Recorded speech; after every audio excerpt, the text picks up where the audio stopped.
السلام علیکم ناظرین، دلیل ڈیجیٹل پر آپ کا خوش آمدید۔ میں ہوں محمد شہریار اور آج ہم بات کریں گے اوورسیز کنونشن میں آرمی چیف نے جو خطاب کیا اس کے بارے میں۔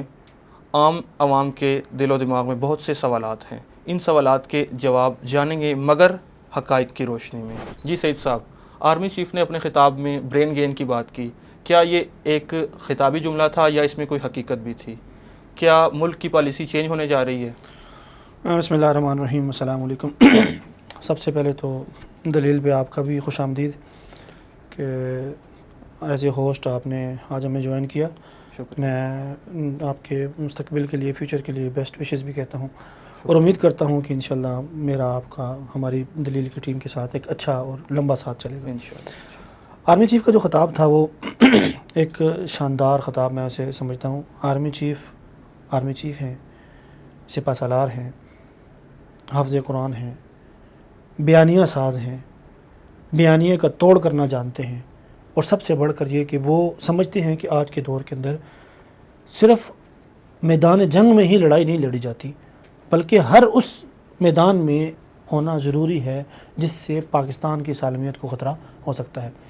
تو برین گین کی جو بات کی گئی، یہ دراصل ایک مخصوص سیاسی طبقے کی جانب سے برین ڈرین کا جو ایک اعتراض کیا جاتا تھا، اس اعتراض کی ایک انہوں نے جواب دینے کی کوشش کی ہے۔ تو میں سمجھتا ہوں کہ ایک انتہائی اچھی کاوش ہے۔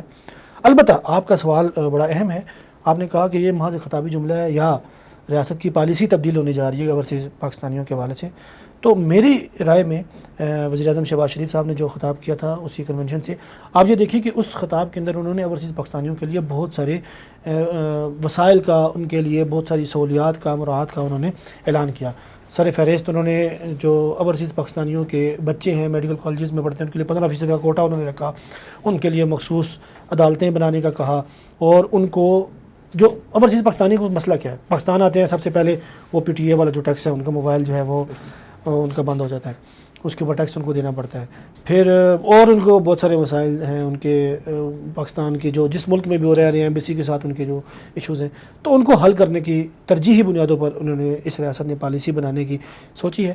تو میں سمجھتا ہوں کہ ان اعلانات کے بعد جب تک ان کے اوپر عمل درآمد نہیں ہوگا تب تک میرے نزدیک یہ ایک خطابی جملہ ہی رہے گا۔ لیکن کہ وہ کہتے ہیں نا کہ پیوستہ رہے شجر سے امیدیں باہر رکھ، تو امیدیں باہر رکھتے ہوئے ہم یہ کہہ سکتے ہیں کہ آرمی چیف نے اعلان کیا، وزیر اعظم شہباز شریف نے اعلان کیا، اور اس کے بعد ریاستی ادارے اس پر عمل پیرا ہوں گے۔ تو آئی ہوپ کہ آنے والے دنوں میں اوورسیز پاکستانیوں کے لیے جو ہمارے ماتھے کا جھومر ہے، جو ہمارے لیے ایک اچھی خاصی اسٹرگل کرتے ہیں، کوشش کرتے ہیں، ان کے لیے بہت زیادہ سہولیات ہونے والی ہے۔ اچھا سیدی صاحب، آرمی چیف نے بلوچستان کو ماتھے کا جھومر قرار دیا ہے، تو کیا یہ ماتھے کا جھومر حقیقت میں بھی روشنیاں بکھیر رہا ہے؟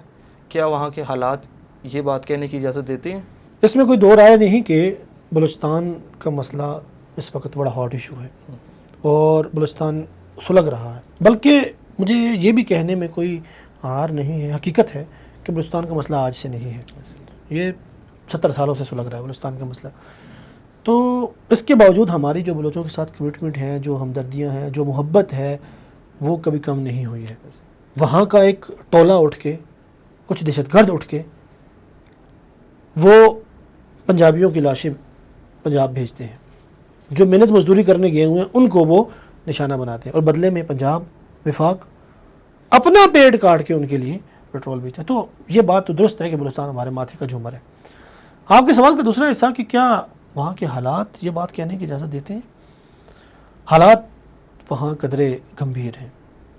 وہاں بہت سارے وہ ممالک جو پاکستان کو غیر مستحکم دیکھنا چاہتے ہیں، جو پاکستان کی سالمیت کے دشمن ہیں، جو پاکستان کی بقا کے دشمن ہیں، وہ انہوں کو وہ جو دہشت گرد ٹولہ ہے سپورٹ کرتے ہیں، مالی مدد ہے، افرادی قوت ان کو مہیا کرتے ہیں، اسلحہ ان کو ملتا ہے، پیسہ ان کو ملتا ہے، ان کے لیے بیانیہ بنایا جاتا ہے، ان کے لیے سوشل میڈیا پر ان کے کارروائیوں کو نارملائز کرنے کی کوشش کی جاتی ہے۔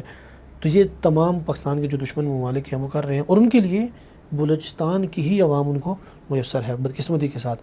تو حالات اگرچہ خراب ہیں لیکن پھر بھی پاکستان کا حصہ ہے، بلوچستان پاکستان کے ساتھ ہے، ہمارے وہاں پہ آئینی طور پہ ایک حکومت ہے، وہ موجود ہے، ہمارے ادارے وہاں پہ امن و امان کی صورتحال کو بہتر بنانے میں مصروف عمل ہیں، ہمارے سیکورٹی فورسز کے جوان قربانیاں دے رہے ہیں، ہمارے افسران وہاں شہید ہو رہے ہیں۔ تو تمام تر باتیں اپنی جگہ.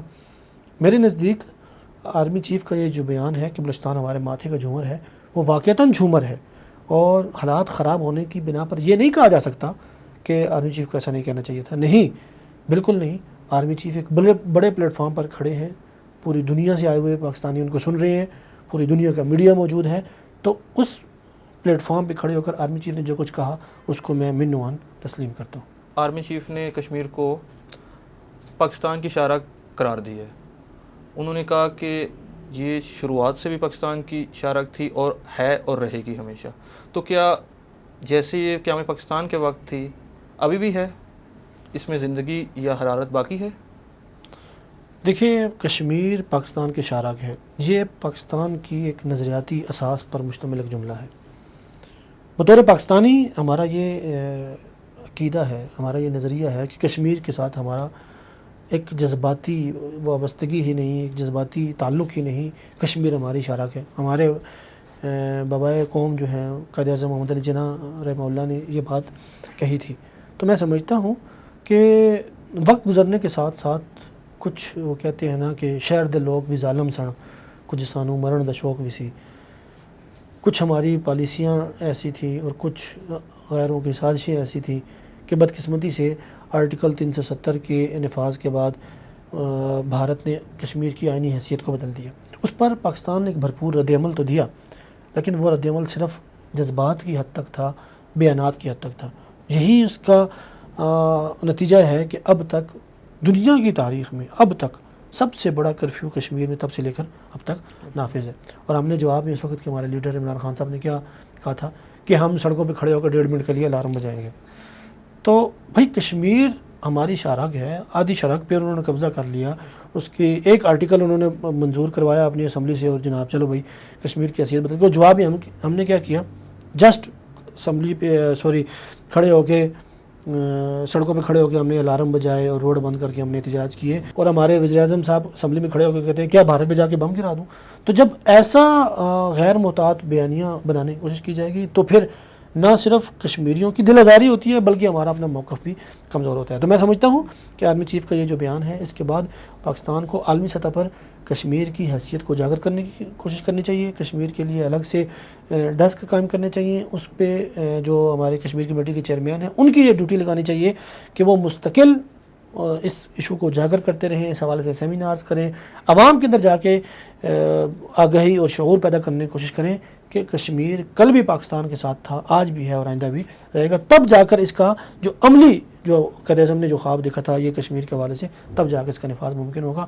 وگرنہ وقت گزرنے کے ساتھ ساتھ اس کی شارک تو باقی ہے مگر نبض کمزور ہو پڑ رہی ہے. اچھا سیدی صاحب، آرمی چیف نے بلوچستان میں دہشت گردوں کے بارے میں بات کرتے ہوئے کہا کہ یہ ان کی 10 نسلیں بھی اگر آ جائیں تو یہ پاکستان کا کچھ نہیں بگاڑ سکتی. دیکھیں یہ بات دراصل وہ چونکہ ایک بڑے پلیٹ فارم پہ کھڑے ہیں آرمی چیف، تو ان کا یہ جملہ ایک عزم، ایک موقف کا اعلان تو ہو سکتا ہے، لیکن ہمیں یہ اعتراف کرنا چاہیے کہ خطرہ بھی مکمل طور پر ٹلا نہیں ہے.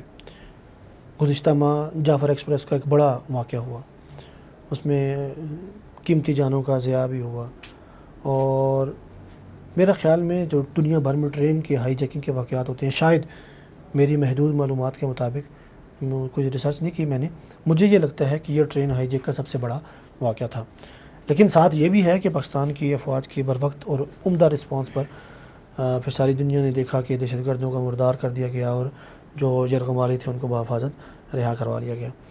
ان تمام تر باتوں کے باوجود اس کے بعد پھر اب گزشتہ دنوں کل پرسوں لوشکی پر حملہ ہوا، تو خطرہ بھی ٹلا نہیں ہے.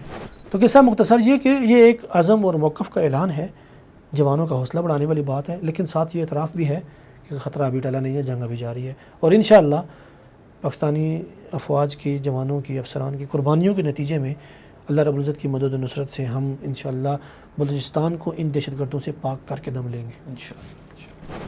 چلیں، یہ تو ہوگی بلوچستان کی بات. جب سے آرمی چیف نے بیان دیا ہے تو کچھ لوگ یہ سوال اٹھا رہے ہیں کہ آرمی چیف اوورسیز پاکستانیوں کو اپنی طرف ایک مائل کرنے کی کوشش کر رہے ہیں، ایک سیاسی بیانیے کی طرف کھینچنے کی کوشش کر رہے ہیں. کیا افواج پاکستان کو اپنی غیر جانبداری برقرار رکھنے کے لیے محتاط انداز نہیں اپنانا چاہیے؟ یہ کچھ لوگ کون ہیں؟ آپ کا مطلب پی ٹی آئی ہے؟ جی. اچھا، یہ وہ سوال ہے جس کی بنیاد ہی بدنیتی پر رکھی گئی ہے۔ آرمی چیف کا خطاب دراصل قومی یکجہتی اور قومی سلامتی کے حوالے سے یکجہتی کو ایک بیانیہ بنانے کی کوشش ہے، اس کو کسی سیاسی نظریے کی طرف، سیاسی بیانیے کی طرف موڑنا یا سیاسی منظرنامے کی طرف موڑنا، میں سمجھتا ہوں کہ یہ بدنیتی ہے۔ یہ سوال وہی لوگ اٹھاتے ہیں جو ماضی میں خود اداروں کی سرپرستی کرتے رہے ہیں، خود اداروں کی سرپرستی میں کام کرتے رہے ہیں اور اداروں کی انگلی پکڑ کے چلتے رہے ہیں۔ خود خان صاحب جو آج کل اڈیالہ میں چانسلر بنے ہوئے ہیں، وہ کہا کرتے تھے کہ آج رات امپائر کی انگلی اٹھ جائے گی، بڑے مشہور بیانات ہیں ان کے۔ تو یہ تمام تر بیانات ان لوگوں کے ہیں، وہ اپنی ناکامیوں کا اعتراف کرنے کی بجائے اوورسیز پاکستانی جنہوں نے قوم کا ساتھ دیا، وطن کا ساتھ دیا، ریاست کا ساتھ دیا، ان کی سپورٹ کرنے کی بجائے، اپنی ناکامیوں کا اعتراف کرنے کی بجائے یہ سوال اٹھا رہے ہیں کہ آرمی چیف جو ہے نا وہ کوئی سیاسی بیانیہ بنانے کی کوشش کر رہے ہیں۔ ایسا ہرگز نہیں ہے۔ آپ اس کنونشن کو اٹھا کے دیکھیں، اس کنونشن کو تاریخ میں پہلی دفعہ یہ اعزاز حاصل ہے کہ یہ غیر سیاسی طور پر یہ کنونشن ہوا ہے، اس پر کسی بھی سیاسی نظریے کی کوئی چھاپ نہیں لگائی گئی۔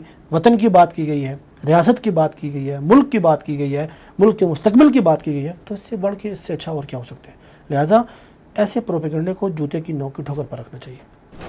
ناظرین کرام، یہ تھی ہماری آج کی پوڈ کاسٹ، جس میں ہم نے کچھ اہم سوالات کے حقائق کی روشنی میں غیر جانبدارانہ ہو کر جواب ڈھونڈنے کی کوشش کی۔ امید کرتے ہیں آپ لوگوں کو یہ ویڈیو پسند آئی ہوگی۔ ملتے ہیں کسی اور ویڈیو میں۔ اللہ حافظ۔ اللہ حافظ۔